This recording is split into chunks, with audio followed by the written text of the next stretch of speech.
Now, last night's crash marked the first major commercial crash in the U.S. since February 12, 2009, when Colgan Air Flight 3407 crashed in Clarence Center, killing 50 people, including a pregnant woman.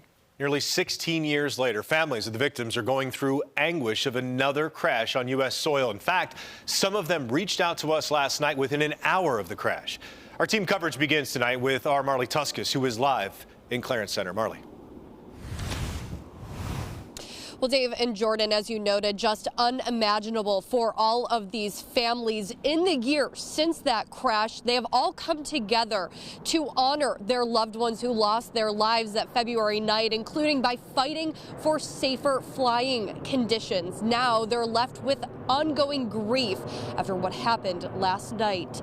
In a statement from the families of Continental U.S. Flight 3407, they say their hearts break, quote, for the families who are now experiencing the same unimaginable grief and loss that we have suffered since the crash of Flight 3407.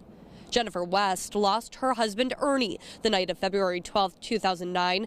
She says she feels like she's reliving that horrific night all over again.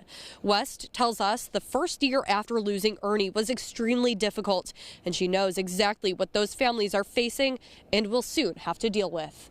They probably went to bed, thinking everything's great or, whatever, and then they wake up the next day and their whole life has changed.